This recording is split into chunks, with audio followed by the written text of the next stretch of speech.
Bom dia, bom dia, bom dia. Guten Morgen, guten Morgen, guten Morgen. Oh, wow, Daniel is bilingual now. Daniel ist jetzt zweisprachig. I think I can do the two. Ich glaube, das kann ich auch.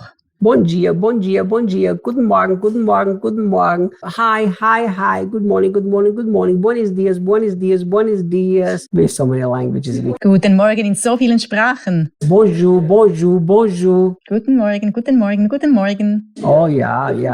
We could probably do another 5 languages if we wanted to. Wir könnten das noch in 5 weiteren Sprachen tun, wenn wir wollten. Good to serve your people and good to be happy. Es tut gut, euch zu dienen. Es tut gut, glücklich zu sein. Christians who are not happy are going to have a really tough time in heaven. Christen, die nicht glücklich sind, werden es im Himmel sehr schwer haben. Heaven is so full of joy, it's hard to even contain it. Der Himmel ist so voll von Freude, es ist schwer, sie zu bändigen. All right, let's go and continue. Machen wir weiter. Verse 12, what right do I have to pronounce judgment on unbelievers? Vers 12. Welches Recht habe ich, über Ungläubige zu urteilen? That's God's responsibility. Das ist Gottes Verantwortung. How does the church need to hear these words? Wie nötig hat es die Gemeinde, diese Worte zu hören? All day long, the church pronounces judgments on the unbelievers. Den ganzen Tag über urteilt die Gemeinde über die Ungläubigen. When I only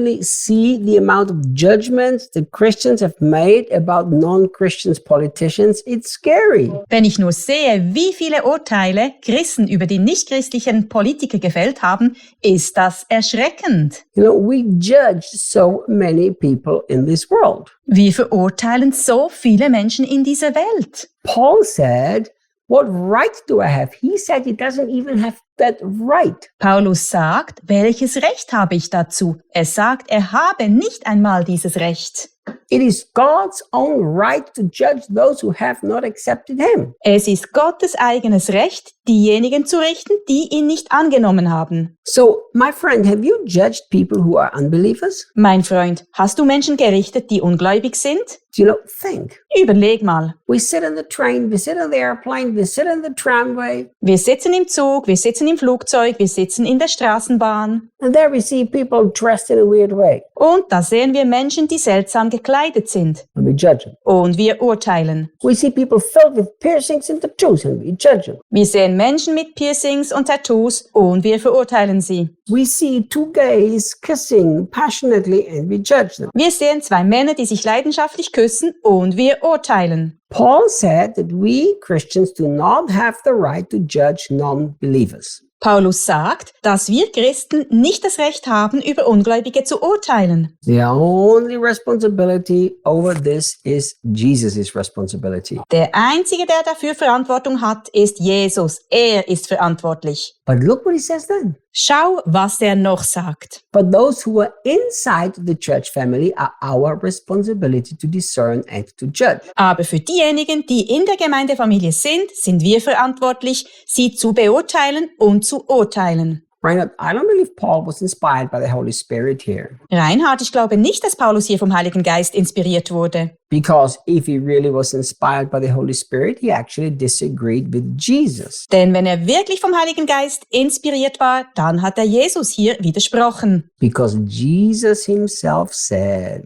Denn Jesus selbst sagte in Matthew chapter 7, yeah, we can quote all the Bible verses if we want to, can't we? in Matthäus 7, ja, wir können alle Bibelverse zitieren, wenn du möchtest, nicht wahr? Jesus himself said, do not judge, Jesus selbst sagte, richtet nicht, so that you will not be judged. auf dass ihr nicht gerichtet werdet. But look, Aber schau, if you really study everything that the Bible teaches about judging, wenn du wirklich alles studierst, was die Bibel über das Richten lehrt, you will find out that we are not supposed to judge and yet we have to judge. wirst du herausfinden, dass wir nicht richten sollen und doch richten müssen. So look, Schau, most of the judgment that we do is we judge the motives and the intention of the hearts of people, which of course we are never allowed to do. die meisten Urteile, die wir fällen, bestehen darin, dass wir die Motive und Absichten der Herzen der Menschen beurteilen, was wir natürlich niemals tun dürfen. Then in Matthew chapter 7, Jesus talks about this religious, hypocritical judgment where we think we're better than other people. In Matthäus Kapitel 7 spricht Jesus über dieses religiöse, heuchlerische Urteil,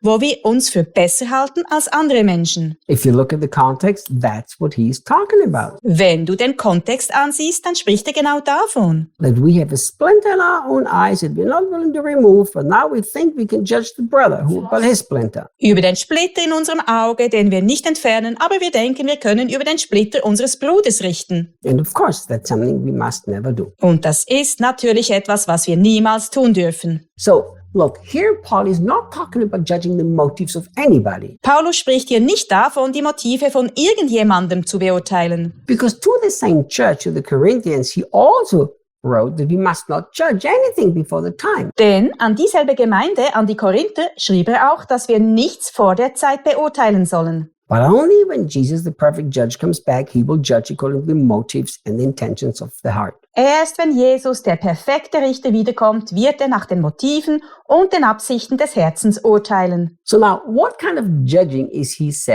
talking about here that he says is our responsibility? Von welcher Art des Richtens spricht er hier, das in unserer Verantwortung liegt? He's not judging about motives of hearts of people. Er urteilt nicht über die Motive der Herzen der Menschen.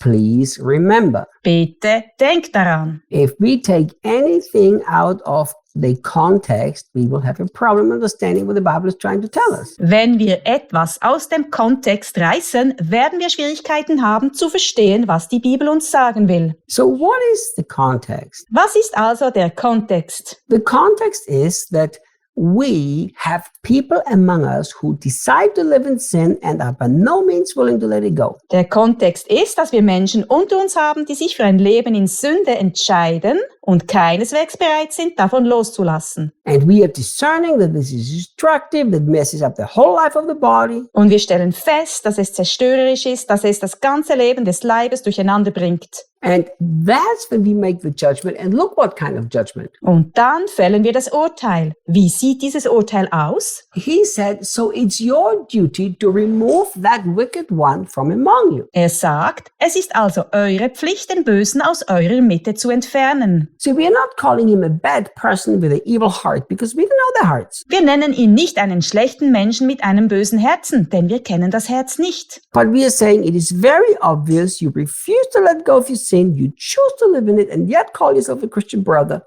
Aber wir sagen, es ist offensichtlich, dass du dich weigerst, deine Sünde loszulassen. Du hast dich entschieden, in ihr zu leben und dennoch nennst du dich einen christlichen Bruder. So we make the judgment, we make the decision that you cannot be part of our Christian community. Deshalb fällen wir das Urteil und wir entscheiden, dass du nicht Teil unserer christlichen Gemeinschaft sein kannst. That's the judgment Paul is talking about. So that means we're not mad at them, we're not evil, we don't have a mean heart. Das ist das Urteil, von dem Paulus spricht. Das heißt nicht, dass wir Schlechtes tun, wir sind nicht böse, wir haben kein gemeines Herz. But out of love, we have to make this decision, this judgment. Aber aus Liebe heraus treffen wir diese Entscheidung, dieses Urteil. See you guys tomorrow. Wir sehen uns morgen.